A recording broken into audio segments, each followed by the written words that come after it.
Family is supposed to be your anchor, the one bond that holds through storms. This story dives into a man's heartbreak when his brother's greed tore apart their shared heritage, leaving him to face a shattered legacy alone.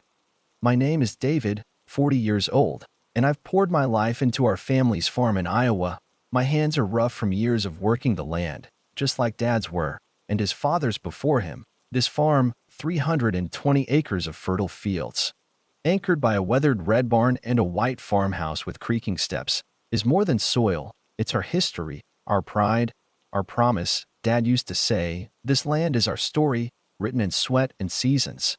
When he passed 5 years ago, my older brother Matt and I vowed to keep it alive, no matter the cost.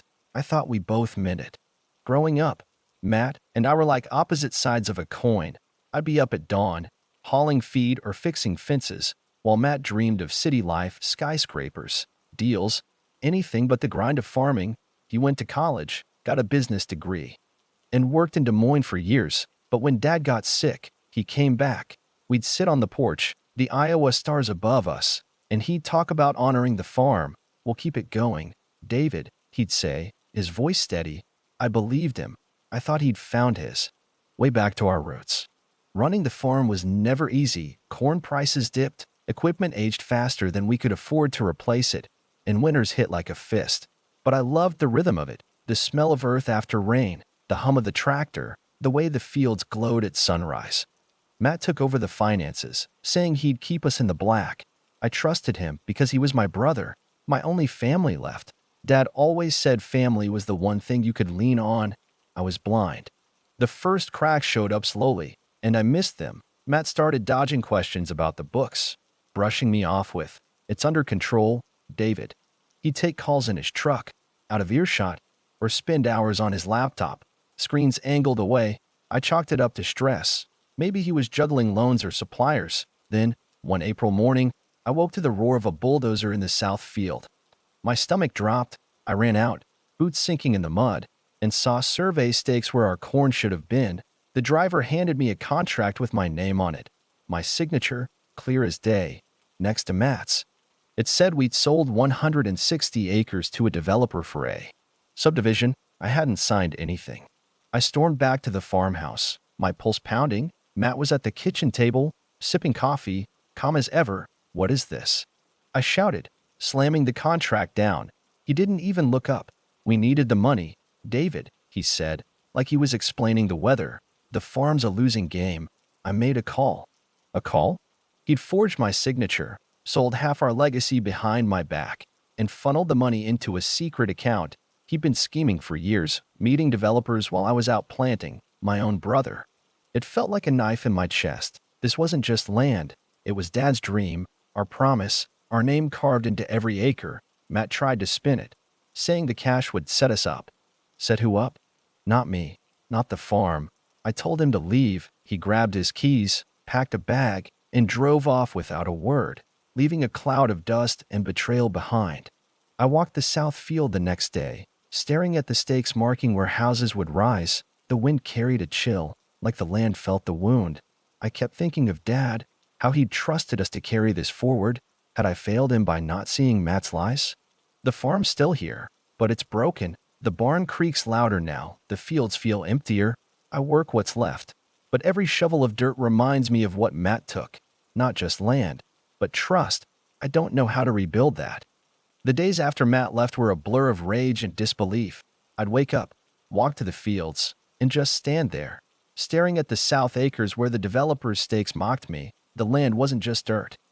It was every memory of Dad teaching me to drive the tractor, every harvest we celebrated, every promise we made. Now, half of it was gone, and my brother was the one who'd swung the axe. I kept replaying that moment in the kitchen, his cold eyes, his casual "I made a call."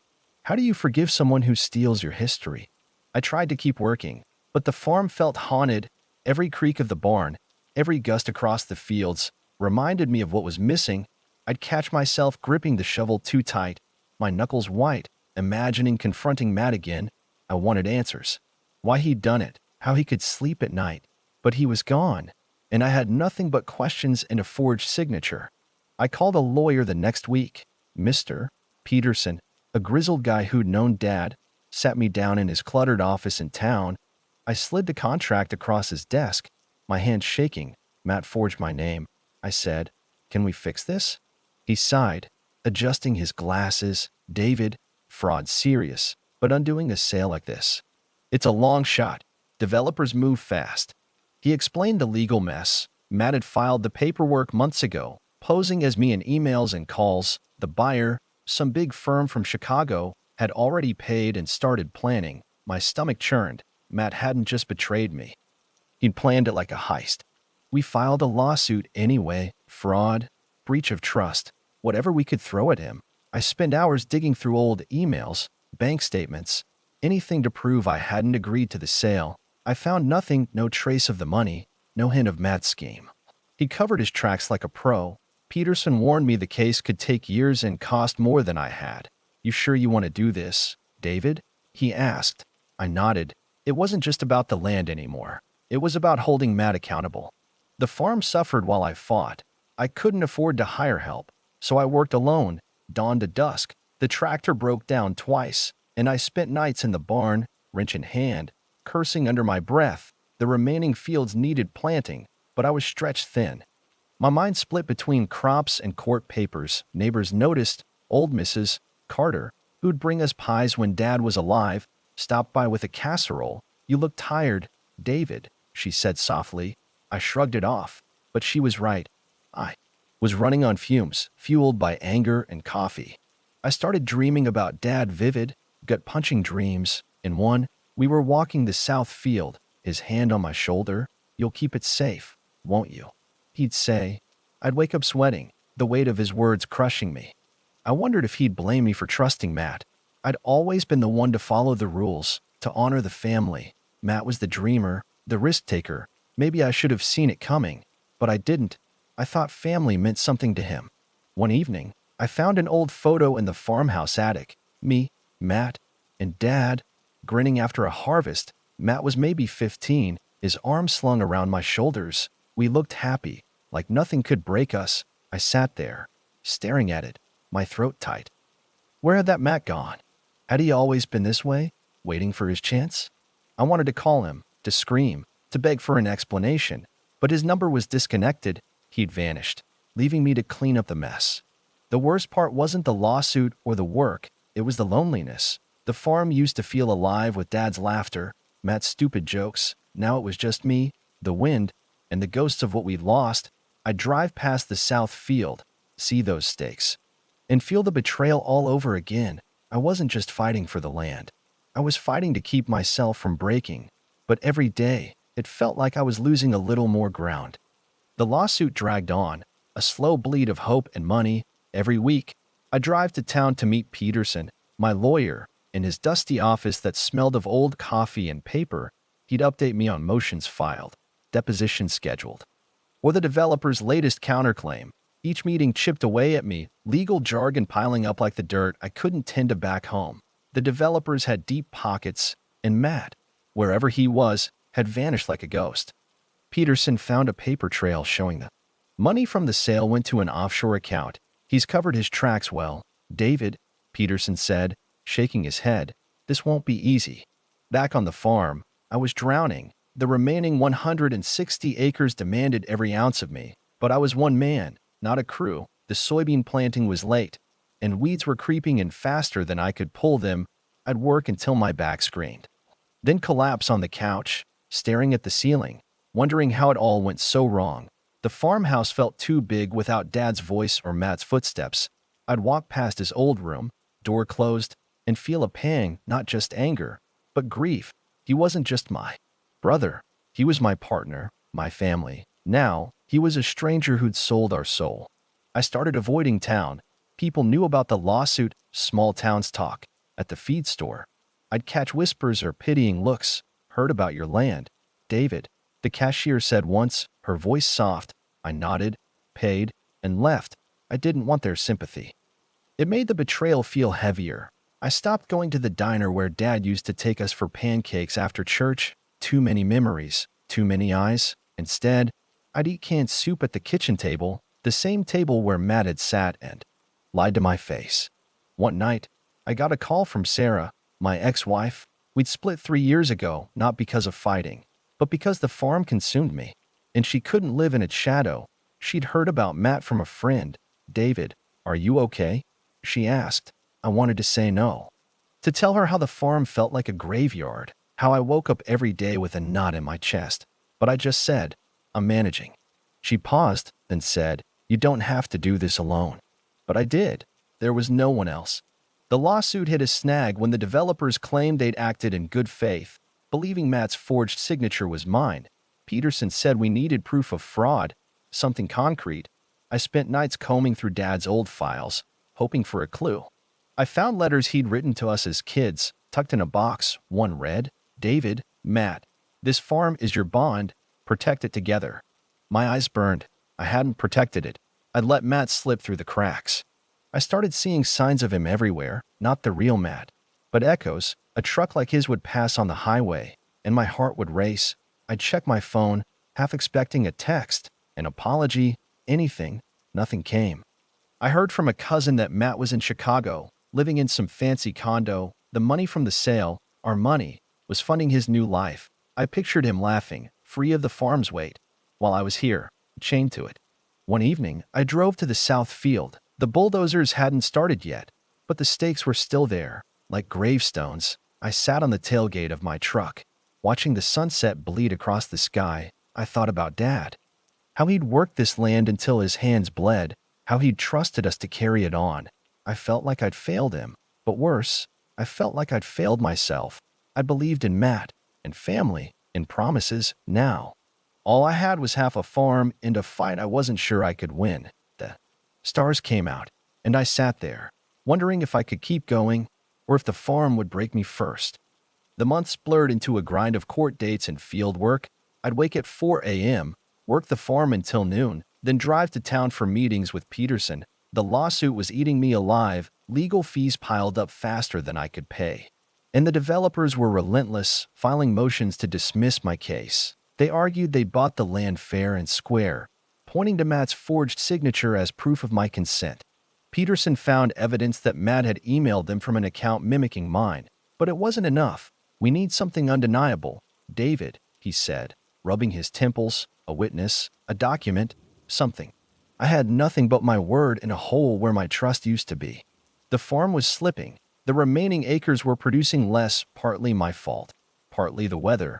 A drought hit that summer, turning the fields brittle. I couldn't afford new irrigation, so I watched the soybeans wilt. Each dead plant a reminder of what I was losing. I sold off some equipment to cover bills, including Dad's old John Deere tractor. It felt like selling a piece of him. The guy who bought it shook my hand, said, "Sorry it's come to this." I nodded, throat tight, and watched him drive it away. I started talking to Dad in my head, like he was still here. I'd walk the fields at dusk, muttering, "What would you do, Dad?" He'd always had answers, practical, steady ones, but now, silence. I kept thinking about his letter, protect it together. Together, that word stung. Matt and I were supposed to be a team, but he'd played me, planned it all while I was fixing fences and planting rows. I wondered if he'd ever cared about the farm, or if it was just a means to an end. One day, a letter arrived from the developer's lawyer. They offered a settlement, dropped the lawsuit, and they'd pay me a fraction of the land's value. Peterson said it was the best we'd get. You might lose in court. David, they've got better lawyers. I sat on the porch that night, the letter in my lap, staring at the south field. Accepting meant giving up, admitting Matt won. But fighting meant more debt, more years of this purgatory. I crumpled the paper and threw it into the dark. I started hearing rumors about Matt.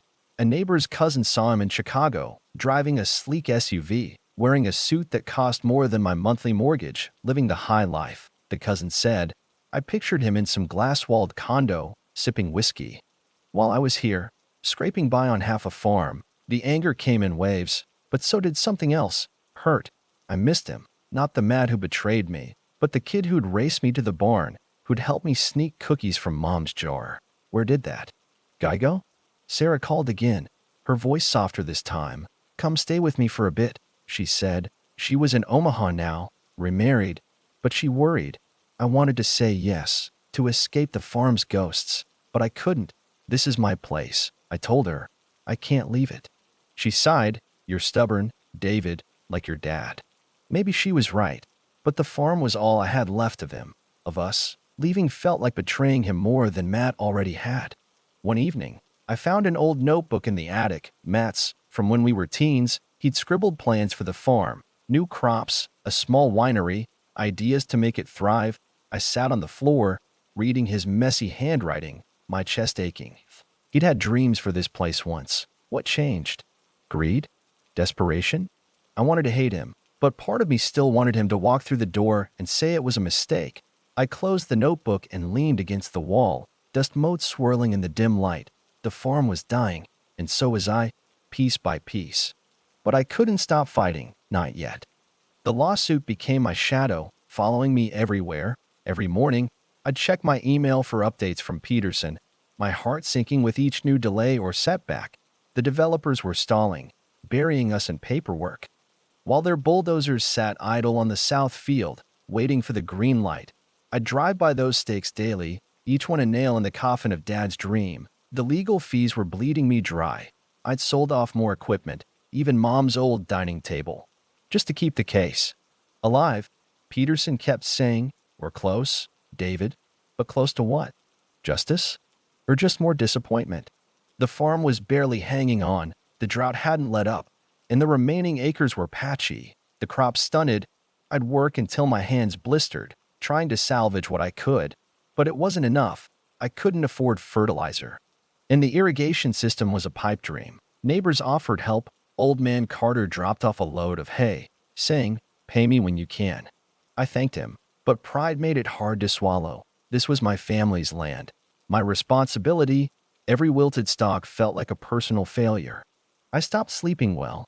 I'd lie in bed, staring at the ceiling, replaying every moment with Matt. Had there been signs I'd missed? Times he'd hinted at selling? I remembered a night a year before the betrayal, when we'd sat on the porch, beers in hand. He'd said, "Farming's a tough gig, David. Ever think about cashing out?" I'd laughed it off, thinking he was joking. Now, those words echoed like a warning I'd ignored. I wondered if he'd been testing me, laying the groundwork for his plan. One afternoon, Peterson called with news. He'd found a witness, a notary who'd worked with Matt on the sale. She claimed Matt had pressured her, saying I was on board, but too busy to sign in person. It wasn't a smoking gun, but it was something. "This could prove fraud," Peterson said, his voice cautious. "But she's nervous, might not testify." I gripped the phone, hope flickering for the first time in months. If she talked, we could nail Matt. If not, we were back to square one. I started writing letters to Matt, not to send, just to get it out. I'd sit at the kitchen table, scribbling my anger, my hurt, my questions. Why, Matt? Why didn't you talk to me? Was the money worth burning us down? The pages piled up, a diary of betrayal I'd never show anyone. It helped, but not enough. The silence from him was deafening. I'd heard he was still in Chicago, maybe even starting a business with the money he'd stolen. The thought made my blood boil. But it also made me feel small, like I was stuck while he moved on. Sarah came by one weekend. Unannounced, she stood in the doorway, her eyes scanning the empty farmhouse. "You're killing yourself, David," she said, her voice sharp with worry. She'd brought groceries, enough to fill my bare fridge.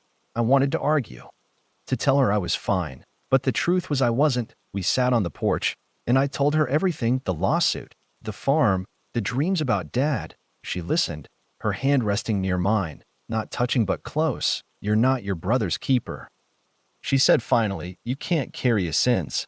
I nodded, but I didn't believe her. The farm was my burden, and I couldn't let it go. That night, I walked to the edge of the south field, the moon casting shadows over the stakes. I thought about Dad, how he'd fought for this land through floods, debts, and broken bones. I thought about Mom, who'd loved it too, her garden now overgrown. I thought about Matt, who'd traded it all for a paycheck. The anger was still there, but it was quieter now, mixed with a bone-deep sadness. I didn't know if I was fighting for the land or for myself anymore. All I knew was I couldn't stop, not when the farm was all I had left of who we were. The notary was our last hope, a fragile thread in a case that felt like it was slipping away. Peterson arranged a meeting with her, a woman named Linda who worked in a small office outside Des Moines. I drove 2 hours to see her. the truck rattling over back roads, my hands tight on the wheel. She was nervous, her eyes darting as she explained how Matt had come to her with the contract. He said you were too busy to sign, that you'd agreed. She whispered, clutching a coffee mug. I didn't know. David, I swear. She hadn't asked questions. Matt's charm and a fat envelope of cash had sealed the deal. She agreed to testify. But her voice shook. I left feeling a flicker of hope, but it was tinged with dread. Would she hold up in court? Or would she crack under pressure from the developer's lawyers? Back home, the farm was a battlefield of its own. The drought had eased, but the damage was done. Yields were down, and I was barely breaking even. I'd taken out a loan to cover the legal fees, and the bank was breathing down my neck. Every bill that came in the mail felt like a punch. I started skipping meals, not because I couldn't afford food, but because eating felt pointless when the farm was dying. I'd walk the fields at night, the stars above mocking me with their calm. I'd talk to Dad in my head, asking what he'd do, but all I got was silence. The weight of his letter, protected together, sat heavy in my chest. I was alone, and I was failing. I kept writing those letters to Matt, pages of rage and questions I'd never send. Did you ever believe in this place? I wrote one night, my pen digging into the paper. Or was it always just money to you? I pictured him in Chicago, living off our land's blood money, maybe laughing at how he'd outsmarted me. The thought made me want to smash something, but all I had was the quiet of the farmhouse, the creak of the floorboards echoing my loneliness. I stopped writing when the words started blurring, my eyes stinging. I wasn't sure if I was angry or just broken. Linda's testimony was set for the next court date, but the developers were fighting dirty. They'd hired a private investigator to dig into her past, looking for dirt to discredit her. Peterson warned me they might offer her a payoff to stay quiet. Stay strong, David, he said. I nodded, but strength was hard to come by. I was burning through savings, selling off more of the farm's history. Dad's old tools, Mom's antique lamp. Each sale felt like cutting out a piece of my heart. The farmhouse was starting to look empty, like the life had been sucked out of it. One morning, I found an old photo album in the attic, buried under a pile of blankets. It was Mom's, full of pictures from when we were kids. Matt and me fishing by the creek, Dad grinning with a pitchfork, Mom planting her garden. I sat on the floor, flipping through it, each photo a stab of nostalgia. There was one of Matt and me, maybe 10 and 12, covered in mud after a day in the fields, laughing like nothing could break us. I stared at it until my vision blurred. Had that Matt ever existed? Or was he always the guy who'd sell me out? Sarah kept checking in, texting now instead of calling. You don't have to do this alone, she'd write. I didn't reply. She meant well, but she didn't get it. The farm wasn't just land. It was my promise to Dad. Leaving it, even for a day, felt like giving up, but the truth was, I was barely holding on. The lawsuit was a gamble, and the farm was a shadow of what it used to be.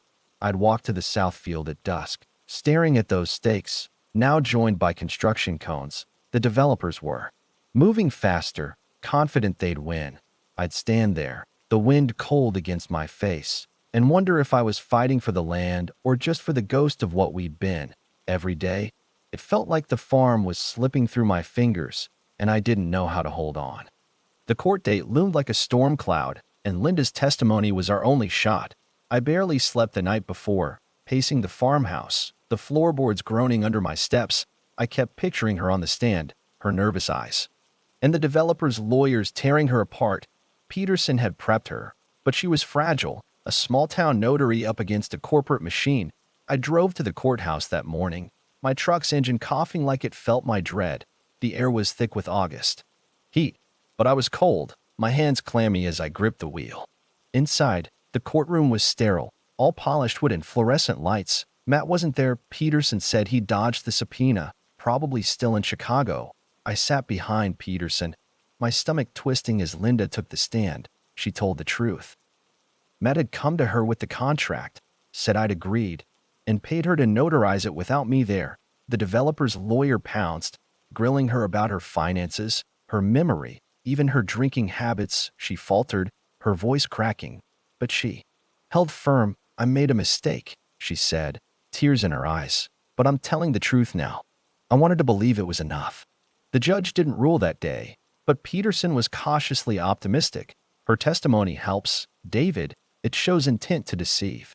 But the developers had counters, emails, forged signatures, a paper trail that made it look like I'd been in on it.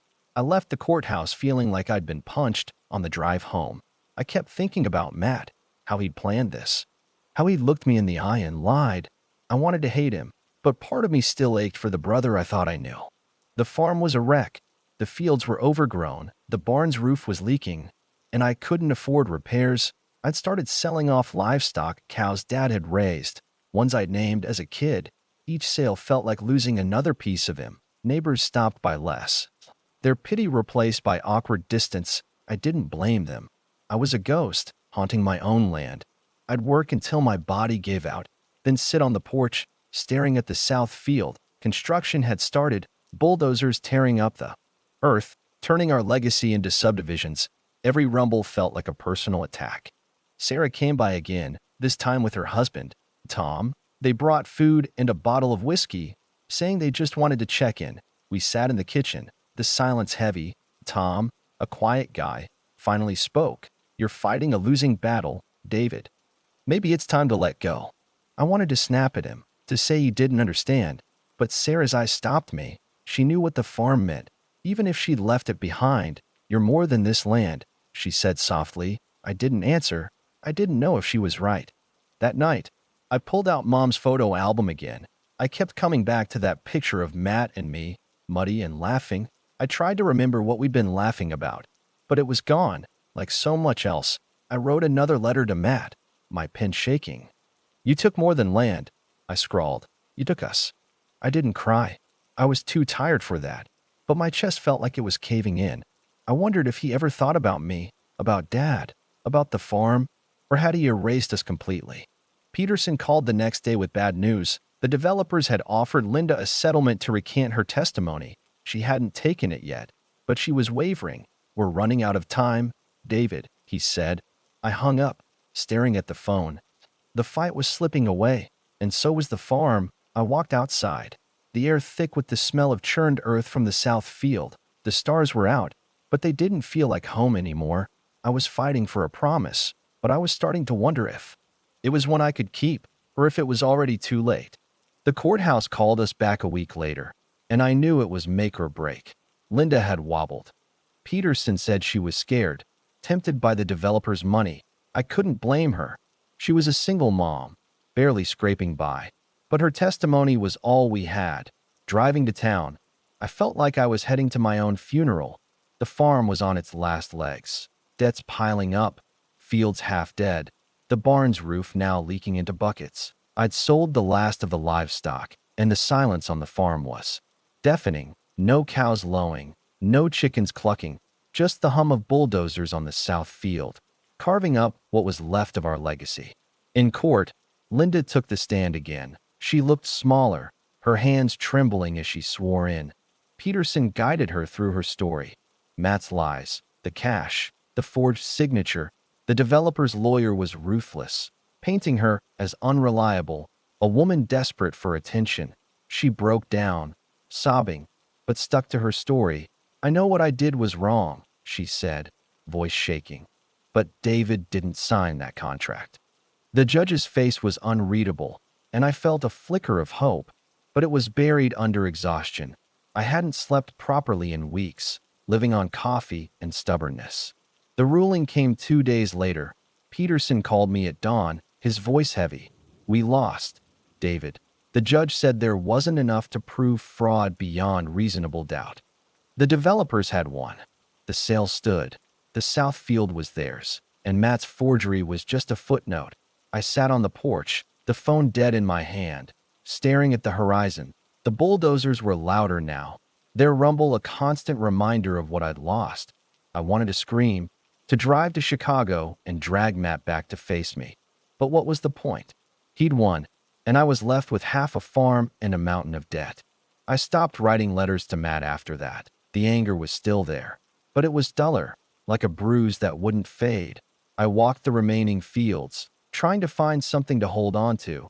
The corn was sparse, The soil dry despite my efforts.